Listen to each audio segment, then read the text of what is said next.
Sa mundong puno ng ingay at iba't ibang definition ng tagumpay, mahalaga na malaman natin kung sino tayo sa mata ng Diyos. Ikaw ay minamahal ng Diyos, Roma Kapitulo 5 versikulo 8, tayo ay minamahal ng Diyos kahit noong tayo'y makasalanan pa. Ikaw ay anak ng Diyos, Juan Kapitulo 1 versikulo 12, tayo'y tinanggap niya at tinawag na mga anak ng Diyos. Ipinapaalala nito sa atin na tayo'y minamahal at may espesyal na lugar sa kanyang pamilya. Ikaw ay bagong nilalang, Ikalawang Korinto Kapitulo 5 versikulo 17, kung tayo ay kay Kristo, tayo'y bagong nilalang na. Ang dating pagkatao ay lumipas na at ang bagong buhay ay dumating. Ikaw ay pinatawad, Efeso Kapitulo 1 versikulo 7, sa pamamagitan ni Kristo, tayo ay pinatawad sa ating mga kasalanan ayon sa yaman ng kanyang biyaya.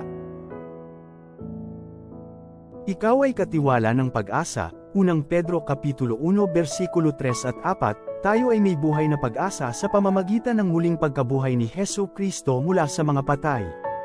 Mayroon tayong mana na hindi nabubulok, hindi nadudungisan, at hindi kumukupas. Ikaw ay kabilang sa katawan ni Kristo, Unang Korinto Kapitulo 12 versikulo 27, tayo ay bahagi ng katawan ni Kristo. Bawat isa sa atin ay may natatanging papel na ginagampanan sa paglilingkod sa Kanya at sa kapwa. Ikaw ay pinili at banal, Unang Pedro Kapitulo 2 versikulo 9, tayo ay isang lahing pinili, mga saserdote ng hari, isang bansang banal. Ikaw ay tagapagmana ng kaharian ng Diyos, Roma Kapitulo 8 versikulo 17, tayo ay mga tagapagmana ng kaharian ng Diyos kasama ni Kristo. Ikaw ay inaring ganap, Roma Kapitulo 5 versikulo 1, tayo ay inaring ganap sa pamamagitan ng pananampalataya. Ikaw ay may kapangyarihan, Lucas Kapitulo 10 versikulo 11, tayo ay binigyan ng kapangyarihan laban sa lahat ng kapangyarihan ng kaaway.